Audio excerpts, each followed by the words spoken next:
ನಮಸ್ಕಾರ ವಿದ್ಯಾರ್ಥಿಗಳೇ.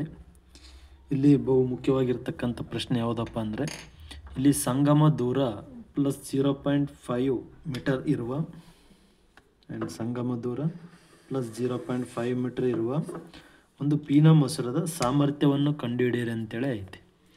ಇಲ್ಲಿ ನಾವೇನು ಮಾಡ್ಬೇಕಂದ್ರೆ, ಈ ಪ್ಲಸ್ 0.5 ಮೀಟರ್ ಅನ್ನೋದು ಇದು ಯಾವುದರ ಬೆಲೆ ಆಗ್ತೈತೆ ಅಂದರೆ ಸಂಗಮ ದೂರದ ಬೆಲೆ ಆಗ್ತೈತಿ. ಯಾವುದ್ರದ್ದು?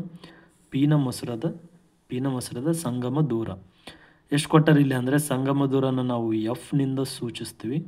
Plus 0.5 metre ಕೊಟ್ಟಾರೆ. ಇಲ್ಲಿ ನಾವು ಮೊಸರದ ಸಾಮರ್ಥ್ಯವನ್ನು ಕಂಡುಹಿಡಬೇಕಾದ್ರೆ 1// ಸಂಗಮ ದೂರ ಅಂತೇಳಿ ತೊಗೊತೀವಿ. ಮೊಸರದ ಸಾಮರ್ಥ್ಯ ಅಂದರೆ ಪಿ ಅಂತೇಳಿ ತೊಗೊತೀವಿ. ಇದನ್ನು ಇಂಗ್ಲೀಷ್ನಲ್ಲಿ ಪವರ್ ಅಂತೇಳಿ ಹೇಳ್ತೀವಿ ನಾವು. ಪವರ್ ಆಫ್ ಲೆನ್ಸ್ ಅಂತೇಳಿ ಬರ್ತೀವಿ ನಾವು. ಇದ್ರದ್ದು ಏನು ಬರ್ತೈತೆ ಫಾರ್ಮುಲಾ ಅಂದರೆ 1/f. ಎಫ್ ಅಂದರೆ ಫೋಕಲ್ ಲೆಂತ್ ಅಂತೇಳಿ ಹೇಳ್ತೀವಿ. ಎಫ್ನ ಅಂದ್ರೇನು? Focal length. ಇಲ್ಲಿ ಪಿ ಈಸ್ ಈಕ್ವಲ್ಸ್ ಟು 1// ಸಂಗಮ ದೂರ ಮಾಡಿದರೆ ಎಷ್ಟು ಬರ್ತೈತಿ ಇಲ್ಲಿ ಅಂದರೆ ಪ್ಲಸ್ 2d ಬರ್ತೈತಿ. ಅಂದರೆ ನಾವು ಸಾಮರ್ಥ್ಯ, ಈ ಮೊಸರದ ಸಾಮರ್ಥ್ಯದ SI ಏಕಮಾನ ಅಂದರೆ ಡಿ ಅಂತೇಳಿ ಹೇಳ್ತೀವಿ. ಡಿ ಅಂದರೆ ಡಯಾಪ್ಟರ್ ಅಂತೇಳಿ ಬರ್ತೈತಿ. ಮತ್ತು ಅದೇ ರೀತಿಯಾಗಿ ಒಂದು ವಿದ್ಯುತ್ ಮಂಡಲದಲ್ಲಿ ಓವರ್ಲೋಡ್ ಉಂಟಾಗಲು ಕಾರಣವೇನು ಅಂತೇಳಿ ಐತಿ. ಸರಬರಾಜಾಗುವ ವೋಲ್ಟೇಜ್ನ ಆಕಸ್ಮಿಕ ಹೆಚ್ಚಳದಿಂದ. ಅಂದರೆ ಒಂದು ವಿದ್ಯುತ್ ಮಂಡಲದಲ್ಲಿ ಏನು ಒಂದು ವಿಭವಾಂತರ ಅಥವಾ ವಿದ್ಯುತ್ ಪ್ರಸಾರವಾಗೋದ್ರಿಂದ ಅಲ್ಲಿ ಏನಿರ್ತೈತಿ? ವಿಭವಾಂತರ ಇರ್ತೈತಿ. ವಿಭವಾಂತರ ಇದ್ದಾಗ ವಿಭವಾಂತರ ಅಂದರೆ ಕರೆಂಟ್ ಒಂದು ವಿದ್ಯುತ್ ಮಂಡಲದಲ್ಲಿ ಸಪ್ಲೈ ಆಗ್ತೈತೆ ಅಂದರೆ ಅದ್ರ ಜೊತೆ ಅಲ್ಲಿ ವೋಲ್ಟೇಜ್ನ ಇರ್ತೈತಿ, ವಿಭವಾಂತರನ ಇರ್ತದೆ. ಈ ವಿಭವಾಂತರ ಆಕಸ್ಮಿಕವಾಗಿ ಹೆಚ್ಚಳ ಆಗೋದರಿಂದ ಏನಾಗ್ತೈತಿ? ಇಲ್ಲಿ ಓವರ್ಲೋಡ್ ಆಗಲು ಕಾರಣವಾಗ್ತೈತಿ. ನೆಕ್ಸ್ಟ್, ಹಲವು ಉಪಕರಣಗಳನ್ನು ಒಂದೇ ಸಾಕೆಟ್ಗೆ ಜೋಡಿಸೋದರಿಂದ ಓವರ್ಲೋಡ್ ಉಂಟಾಗುತ್ತದೆ. ಅಂದರೆ ಒಂದು ಯಾವುದಾದ್ರೂ ಸ್ವಿಚ್ ಇರ್ತೈತಲ್ಲ, ಒಂದೇ ಸಾಕೆಟ್ ಮೇಲೆ ಜಾಸ್ತಿ ನಾವು ಹೆವಿ, ಈ ಮನೆಯಲ್ಲಿ ನೋಡ್ರಿ, ಒಂದು ಫ್ರಿಜ್ಜು, ಒಂದು ಏರ್ ಕೂಲರ್, ಒಂದು AC, ಒಂದು ಈ ಥರ ಉಪಕರಣಗಳನ್ನು ಒಂದೇ ಕಡೆ ಒಂದೇ ಬಾರಿ ಬಳಸೋದ್ರಿಂದ ಏನಾಗ್ತೈತೆ ಅಲ್ಲಿ ಅಂದರೆ ಓವರ್ಲೋಡ್ ಆಗ್ತಕ್ಕಂಥ ಚಾನ್ಸಸ್ ಇರ್ತೈತೆ. ಅದೇ ಅಥವಾ ಒಂದೇ ಸಾಕೆಟ್ಗೆ ಜೋಡಿಸೋದರಿಂದ ಅಂತೇಳಿ ಐತಿ. ಮತ್ತು ಸಜೀವ ತಂತಿ ಮತ್ತು ತಟಸ್ಥ ತಂತಿ ಎರಡು ನೇರ ಸಂಪರ್ಕಕ್ಕೆ ಬಂದಾಗ ಕೂಡವು ಓವರ್ಲೋಡ್ ಆಗಲು ಕಾರಣಗಳು ಇರ್ತವೆ. ಈಗ ಅದೇ ರೀತಿಯಾಗಿ ಇಲ್ಲಿ ಒಂದು ಪ್ರಶ್ನೆ ಐತಿ. ಈ ವಿದ್ಯುತ್ ಮಂಡಲದಲ್ಲಿ 50 ಓಮ್ ರೋಧವಿರುವ ಒಂದು ವಿದ್ಯುತ್ ಬಲ್ಬನ್ನು, ಅಂದರೆ ಒಂದು ವಿದ್ಯುತ್ ಮಂಡಲದಲ್ಲಿ 50 ಓಮ್ ರೋಧವಿರುವ ಒಂದು ವಿದ್ಯುತ್ ಬಲ್ಬನ್ನು 10 ವೋಲ್ಟೇಜ್ ಇರ್ತಕ್ಕಂಥ ಬ್ಯಾಟ್ರಿಗೆ ಸಂಪರ್ಕಗೊಳಿಸಿದಾಗ ವಿದ್ಯುತ್ ಬಲ್ಬ್ನ ಮೂಲಕ ಹರಿಯುವ ವಿದ್ಯುತ್ ಪ್ರವಾಹ ಎಷ್ಟು? ಅಂದರೆ ಇಲ್ಲಿ ಏನು 50 ರೋಧ ಇರ್ತಕ್ಕಂಥ ವಿದ್ಯುತ್ ಬಲ್ಬ್ನಲ್ಲಿ ಎಷ್ಟು ವಿದ್ಯುತ್ ಹರಿತದ ಮತ್ತು ಆ ಬಲ್ಬ್ನ ಸಾಮರ್ಥ್ಯ ಏನು ಅನ್ನೋದನ್ನು ನಾವು ಕಂಡುಹಿಡಬೇಕಾಗ್ತೈತಿ.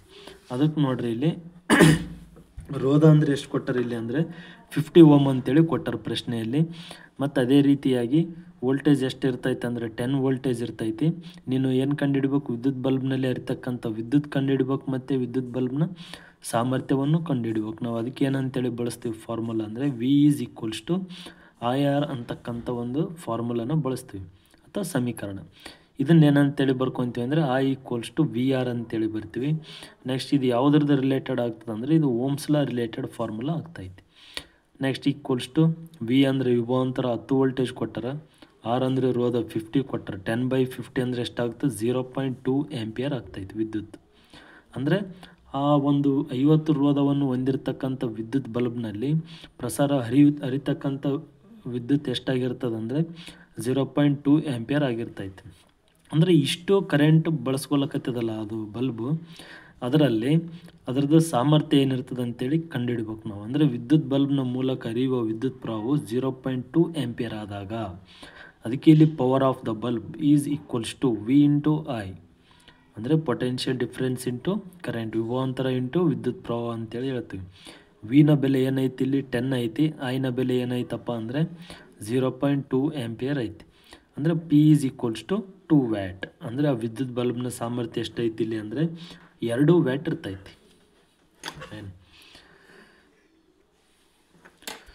ಹಾಗೆ ನೋಡ್ರಿ ವಿದ್ಯಾರ್ಥಿಗಳ, ಮುಂದಿನ ಪ್ರಶ್ನೆಯಲ್ಲಿ ವಿದ್ಯುತ್ ಪ್ರವಾಹದಿಂದ ಸಾಲಿನಾಯ್ಡ್ನಲ್ಲಿ ಉಂಟಾದ ಕಾಂತಕ್ಷೇತ್ರದ ಲಕ್ಷಣಗಳನ್ನು ಪಟ್ಟಿ ಮಾಡಿ.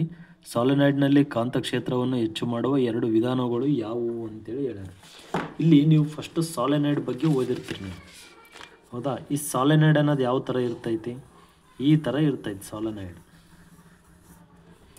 ಹೌದಾ. ಈ ಸಾಲೆನೈಡ್ನಲ್ಲಿ ನಾವು ಏನು ಮಾಡ್ತೀವಿ ಅಂದರೆ ಈ ಸಾಲೆನೈಡ್ ಒಳಗಡೆ ಒಂದು ದಂಡಕಾಂತವನ್ನು ಇರಿಸಿದಾಗ, ಅಂದರೆ ಈ ಸಾಲೆನೈಡ್ ಒಳಗಡೆ ಏನು ಮಾಡೋಕ್ಕೈತಿ ನಾವು ಒಂದು ದಂಡಕಾಂತ ಇಡೋಕ್ಕೈತೀವಿ. ಇಲ್ಲಿ ನಾರ್ತ್ ಧ್ರುವ ಇರ್ತೈತಿ, ಇಲ್ಲಿ ಸೌತ್ ಧ್ರುವ, ಉತ್ತರ ಧ್ರುವ ಮತ್ತು ದಕ್ಷಿಣ ಧ್ರುವ. ಇಲ್ಲಿ ಏನಾಗ್ತದೆ ಅಂದರೆ ಈ ಸಾಲೆನೈಡ್ನಲ್ಲಿ ವಿದ್ಯುತ್ ಪ್ರಸಾರವಾಗ್ತಿರ್ತೈತಿ. ಈ ಸಾಲೆನೈಡ್ನಲ್ಲಿ ಏನಾಗ್ತದೆ, ವಿದ್ಯುತ್ ಹರಿತಿರ್ತದೆ. ಈ ವಿದ್ಯುತ್ ಹರಿಬೇಕಾದ್ರೆ ನಾವು ಇಲ್ಲಿ ಒಳಗಡೆ ಒಂದು ದಂಡಕಾಂತವನ್ನು ಅಥವಾ ಒಂದು ಅಯಸ್ಕಾಂತವನ್ನು ಇಟ್ಟಾಗ ಏನಾಗ್ತದೆ ಅಂದರೆ ಈ ಸಾಲೆನೈಡ್ ಒಳಗಡೆ ಒಂದು ಕಾಂತಕ್ಷೇತ್ರ ಉಂಟಾಗ್ತೈತಿ. ಈ ಸಾಲೆನೈಡ್ ಒಳಗಡೆ ಒಂದು ಕಾಂತಕ್ಷೇತ್ರ ಉಂಟಾಗ್ತೈತಿ. ಮತ್ತು ಆ ಕಾಂತಕ್ಷೇತ್ರವು ಏನಾಗಿರ್ತದಪ್ಪ ಅಂದರೆ ಏಕರೂಪದಲ್ಲಿರುತ್ತದೆ ಅಂತೇಳಿ ಹೇಳ್ತೀವಿ. ಯಾವ ರೂಪದಲ್ಲಿರುತ್ತದೆ? ಅದು ಏಕರೂಪದಲ್ಲಿ ಇರುತ್ತದೆ. ಹಂಗಂದರೆ ಇಲ್ಲಿ ವಿದ್ಯುತ್ ಕಾಂತೀಯ ರೇಖೆಗಳು ಯಾವ ಥರ ಬರ್ತೈತೆ ಅಂದರೆ ಈ ಥರ ಬರ್ತೈತಿ. ಇವು ಏನಂದರೆ ವಿದ್ಯುತ್ ಕಾಂತೀಯ ರೇಖೆಗಳು ಅಂತ ಹೇಳ್ತೀವಿ ನಾವು. ಮತ್ತು ಸಾಲೆನೈಡ್ನಲ್ಲಿ ಕಾಂತಕ್ಷೇತ್ರವನ್ನು ಹೆಚ್ಚು ಮಾಡುವ 2 ವಿಧಾನಗಳು ಯಾವ್ಯಾವಪ್ಪ ಅಂದರೆ ಸುರುಳಿಗಳ ಸುತ್ತುಗಳ ಸಂಖ್ಯೆಯನ್ನು ಹೆಚ್ಚಿಸುವುದು.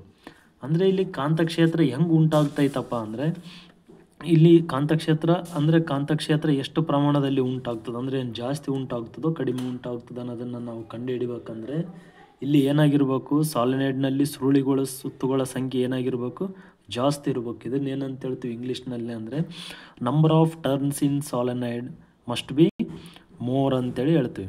ಅಂದರೆ ಏನಾಗಬೇಕು, ಸಾಲೆನೈಡ್ನಲ್ಲಿ ಈ ಥರ ಸುತ್ತುಗಳ ಸಂಖ್ಯೆ ಏನಾಗಬೇಕು, ಜಾಸ್ತಿ ಆಗಬೇಕು. ಈ ಸುತ್ತುಗಳ ಸಂಖ್ಯೆ ಎಷ್ಟು ಜಾಸ್ತಿ ಆಗ್ತಾವಲ್ಲ ಅಷ್ಟು ವಿದ್ಯುತ್ ಕಾಂತಕ್ಷೇತ್ರ ಏನಾಗ್ತೈತಿ, ಉಂಟಾಗ್ತೈತಿ. ಮತ್ತು ನೆಕ್ಸ್ಟ್ ಅದೇ ರೀತಿಯಾಗಿ ಸುರುಳಿಯಲ್ಲಿ ಪ್ರವಹಿಸುವ ವಿದ್ಯುತ್ ಪ್ರವಾಹವನ್ನು ಹೆಚ್ಚಿಸುವುದು.